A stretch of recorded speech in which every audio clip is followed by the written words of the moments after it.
Hello, very dear students. Today, once again, I'm recording for you one short video on Twilight in Delhi, the novel written by Professor Ahmed Ali. This novel is included in the syllabi of so many universities, so I thought it very proper for the benefit of my students that I should make a small video in order to help them understand the text and its background as it is deemed fit for this. As you know, Professor Ahmed Ali was one of the members of Progressive Writers Movement that started in India in 1930, and later on he continued to write, not only in Urdu but also in English. His writings in Urdu are quite impressive, but in English he became even more noticeable when he wrote this novel, Twilight in Delhi, and the British got notice of that. This novel, as the title is going to reflect, is about the time when Delhi was losing the tincture or the color of the Mughal culture, which was a Muslim culture as well. It was losing its color with the passage of time, and it was restricted within the streets and small alleys and small havelis. In the mainstream of life, the British culture was gaining ground, and it was strengthening itself through different colonial tools as well. So Ahmed Ali did a great job in capturing the moment when the Muslim culture was just about to leave its important places and was to be restricted within the houses and within particular colonies. I was just reading the news in the last 2-3 days, and there I found that Delhi once again was going through certain kind of riots and the disturbances in the city, and especially inside the university.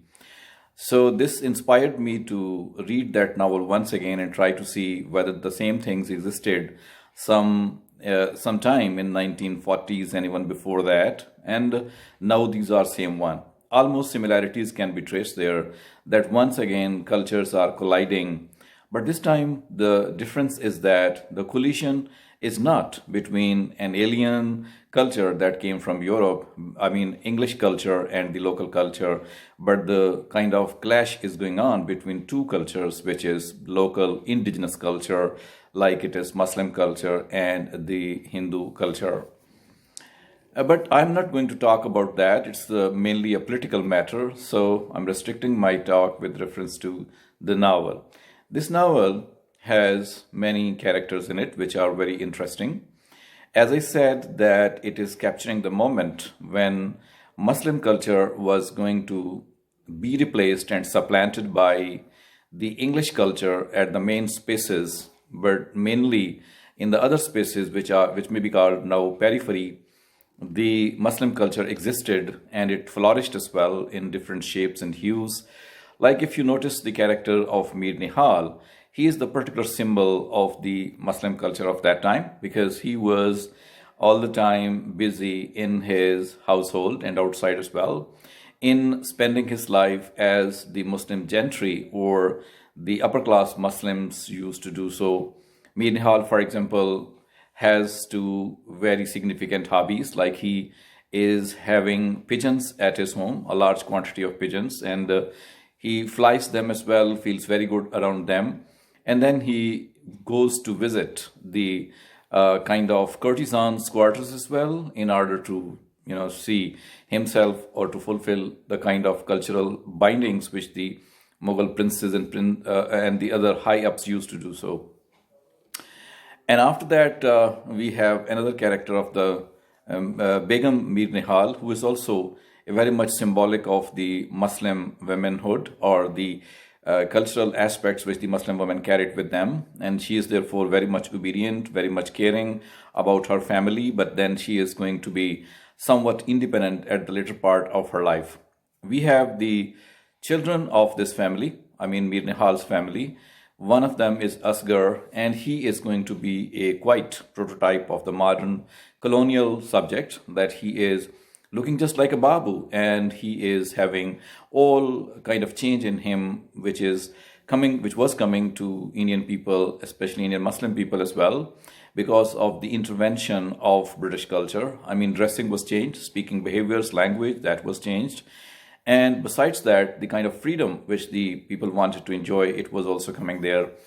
And therefore, Asghar is the kind of symbol or the representation of all that change, because he is English educated and he is having all appearance of English people. So much so that Mir Nihal occasionally taunts him by saying that why he's adopting the British culture and why he's leaving his own culture. But the boy continues to do so. In that way, both of these characters, I mean Mir Nihal's character as well as the character of Asghar, they become representative of two different philosophies, that is Muslim cultural philosophy by Mir Nihal and the changed cultural philosophy represented by Asghar because of the influence of the British colonization that is represented by Asghar. Asghar and Mir Nihal resemble with each other in many ways. For example, if Mir Nihal was not totally satisfied with his domestic home life, I mean with his wife, he used to visit the prostitute Baban Jan and he used to have some other relations as well. Asghar too enjoys the similar kind of status. I mean, he marries not only Bilqis but later on converts his love for the younger sister of Bilqis, Zohra, and besides that he was also having some kind of attention towards a dancing girl as well. So in that way, the writer has tried to bring in the role of Muslim women and the men which they were playing in their society by having occasional and many relationships with the women of that time. Let's leave this aside and talk about something else.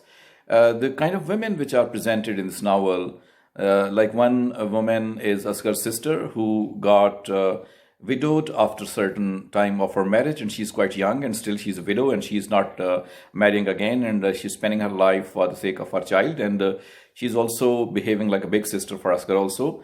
And then there is another woman who is the wife of Mir Nihal's brother-in-law. That person is also living inside the Haveli all alone, and she also doesn't have any other life other than living inside the Haveli. Same is the case with Begum Mir Nihal.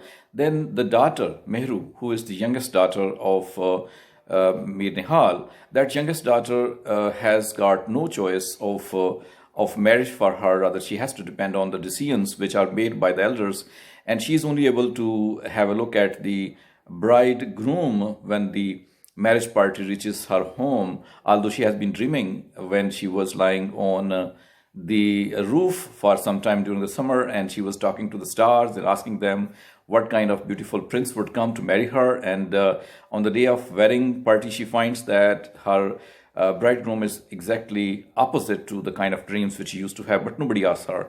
So in that way, the absence of right of choice is absent in the life of those women of that time.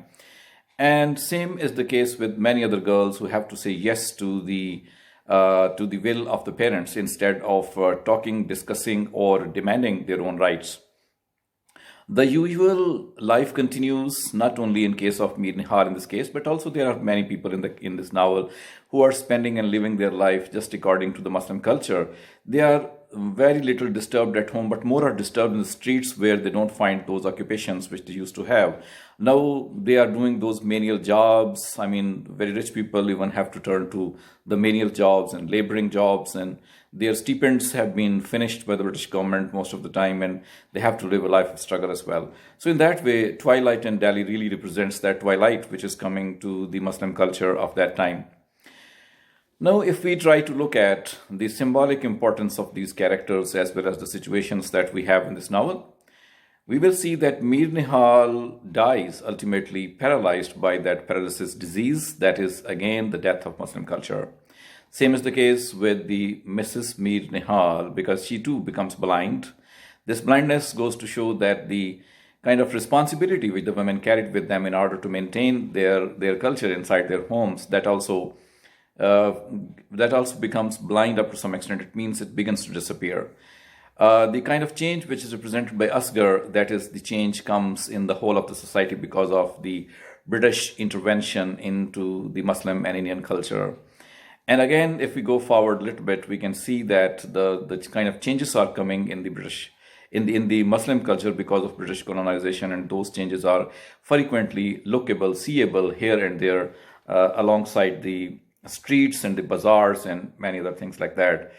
We have something very beautiful used by the writer Professor Ahmed Ali in his text, and that is the use of poetry inside the prose, the text.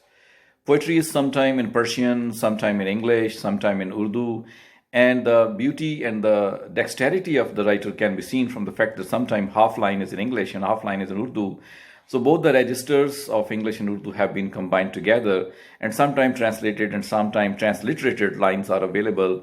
And they represent the culture of Delhi of that time, in which poetry was quite significant. It is said that at that time, when the text was being written, it was thought necessary that instead of talking direct to the people, some lines of poetry from Ghalib, from Mir Anis may be read out. So that is again the part of that culture. But then the same important lines of Persian, Urdu, Hindi poetry has to struggle with the English prose which is existing inside the novel, and definitely dominance of the English prose is there. These lines of poetry, though, show and assert their importance. I mean, the importance of the literary tradition of that area.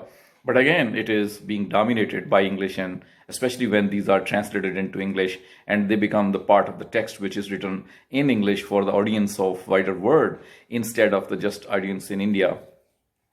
Not only this, we can also talk with reference to this novel that the people are changing as a whole. They are also trying to follow the philosophy given by Sir Syed Ahmad Khan, that the Muslims, if they want progress, they may be joining hands with the British by learning English language and by learning English ways and means, and by living and spending their lives as the English people would like them to be. So Asghar goes to represent that change as well.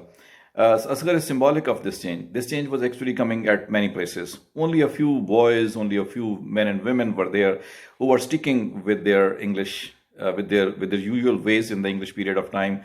They were trying to restrain their lives within the Mughal period, within the civilization that was created by the Mughal people. Otherwise, it was mainly changing. The Delhi was changing. So that is why the title is going to be Twilight in Delhi. And if we just talk about the political situation, that was also changing, and that was bringing a big change in the political system, where the Nawabs, Raises, and the prince and princesses were losing their important status, and instead of that, elected members, elected people, or the colonial representatives, they were gaining grounds. So as a result, a very different environment was coming up. However, the culture was sustaining at homes, like the home of Mir Nihal contains everything which may be called Muslim, which may be called basic Muslim culture. One of these things which has been created among the Muslim people because of the influence of Hindus and because of other influences as well, that was the superstitious culture. For example, again and again we find number of superstitions being repeated, like if it's a big storm which is coming in Delhi, the women and the household people would say it's because of the jinns which have come here, and they would like to put some broom under the pillars of some charpai or some bed, so that the storm may be stopped, and many other superstitions possibly may be there. And these superstitions, one by one, become the part of Indianism or indigenousness of the people of that time. Well, this text most of the time counted among the Pakistani fictions or Pakistani literature, again has a controversial status because this was written at that time when Pakistan even didn't exist. But still, as far as the definition or the explanation or the title that Pakistani literature is there, that's again confusing. That's again is having no definite opinion about that. Same is the case with this text as well. We can claim, however, that like many other people who migrated to Pakistan, Ahmed Ali also migrated to Pakistan, and then he became the representative of Pakistan in China for some time. And therefore, he can be claimed to be Pakistani. And so the text written by him can also be claimed to be Pakistani text. And especially because this text goes to talk number of things about the culture that we in Pakistan have inherited, and that culture is going on at this time as well. So that is why, seen in this aspect, seen in this reasons, we can say that this text is really a classic Pakistani text, and this is being taught in a very good way.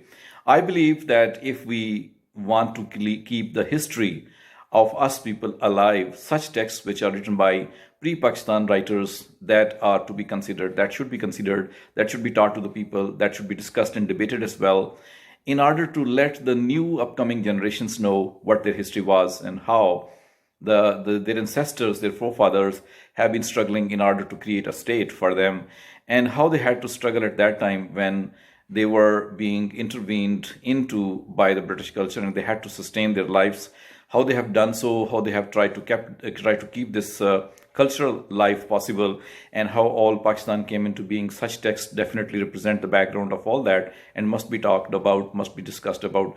So all the viewers and the students are advised to see this text as a history of Pakistan as well, as a part of the history of Pakistan as well. Seeing you in some next video. As I said last time, if you watch this video, do not fail to subscribe my channel. Thank you for this.